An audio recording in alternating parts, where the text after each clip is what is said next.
السلام عليكم ورحمة الله. الحمد لله والصلاة والسلام على رسول الله. أما بعد، قال الله تعالى: يا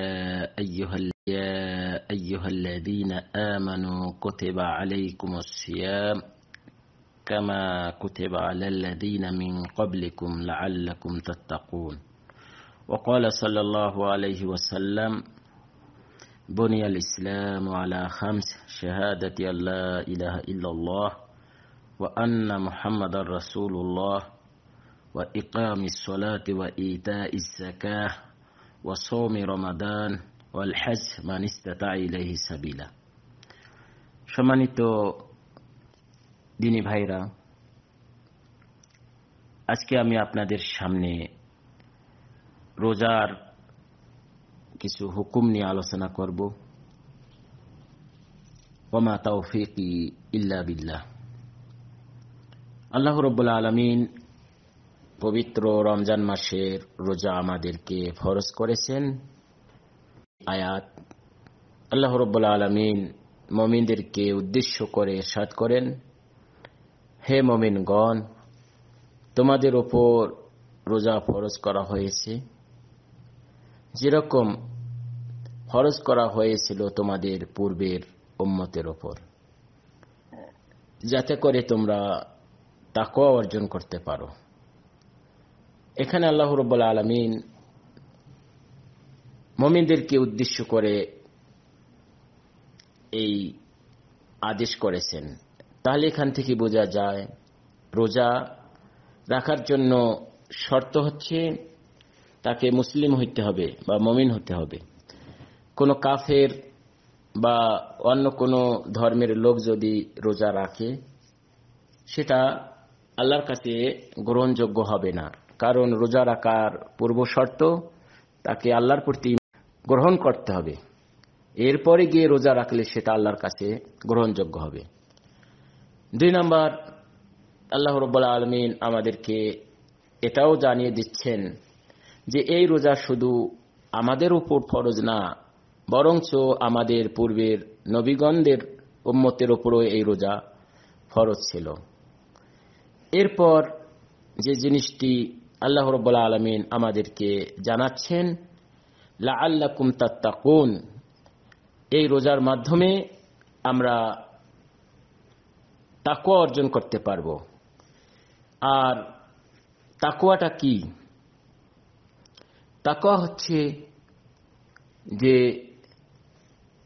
আল বিকায়াতু মিন আযাবিল্লাহ, নিজেকে আল্লাহর আযাব থেকে বাঁচানো, বিইমতিসালিল আওয়ামির ওয়া জিতিনাবুন নাওয়াহি, এবং নিষেধগুলো থেকে বিরত থাকার মাধ্যমে নিজেকে জাহান্নাম থেকে বাঁচানো।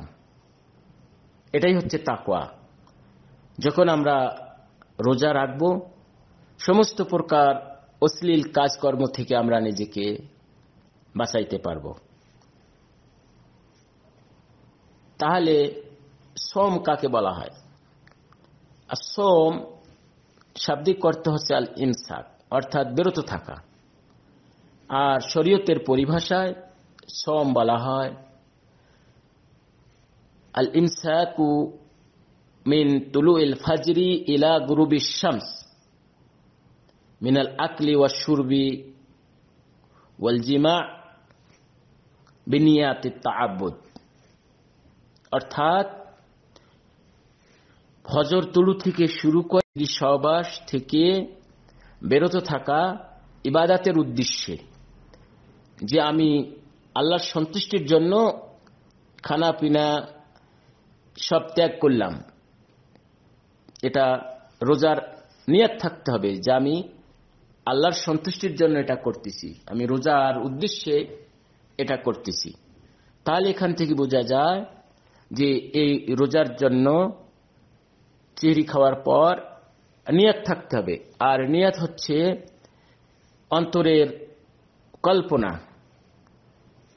কিন্তু কোনো ব্যক্তি যদি এই নিয়তের জন্য কোনো শব্দ বা কোনো দোয়া, খাস কোনো বাক্য যদি মুখে উচ্চারণ করে, যেটা রাসূলুল্লাহ সাল্লাল্লাহু আলাইহি ওয়াসাল্লাম করেননি বা সাহাবীগণ করেননি, এটা হচ্ছে বিদআত।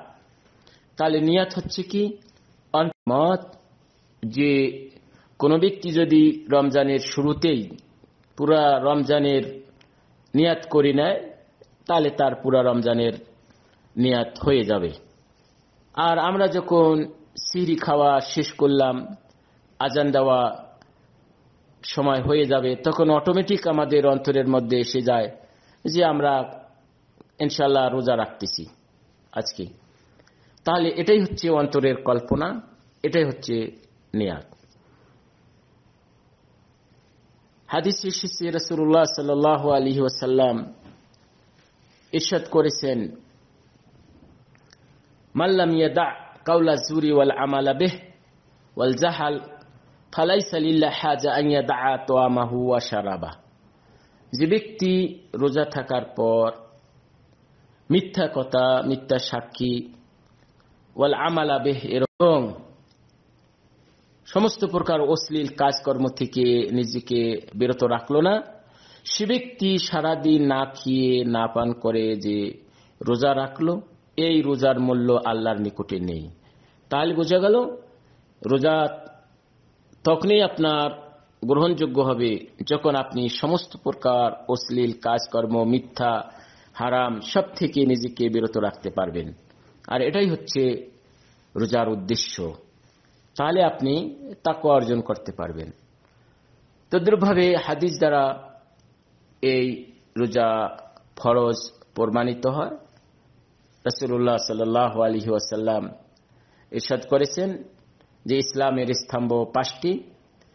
প্রথম হচ্ছে শাহাদাতাইন, দুটি সাক্ষ্য, অর্থাৎ সাক্ষ্য দেওয়া যে আল্লাহ ছাড়া কোনো সত্য মাবুদ নেই, আলাইহি ওয়াসাল্লাম আল্লাহর রাসূল। 2 নাম্বার নামাজ কায়েম করা, 3 নাম্বার যাকাত প্রদান করা, 4 নাম্বার রমজান মাসে রোজা রাখা, 5 নাম্বার সমর্থ থাকলে হজ করা। এই 5টি হচ্ছে ইসলামের স্তম্ভ। এর মধ্যে 4র্থ নাম্বার হচ্ছে আস-সাওম, রোজা। তাহলে রমজান মাসের রোজা ফরজ, সেটা পবিত্র কোরআন এবং সহিহ হাদিস দ্বারা প্রমাণিত। তদ্রুপভাবে সমস্ত সাহাবীরা একমত যে রমজান মাসের রোজা ফরজ, ইজমা আল উম্মাহ। এই রোজা আমাদেরকে রাখতে হবে। আল্লাহ রাব্বুল আলামিন যেন আমাদেরকে এই রমজান মাসের রোজা রাখার তৌফিক দান করেন।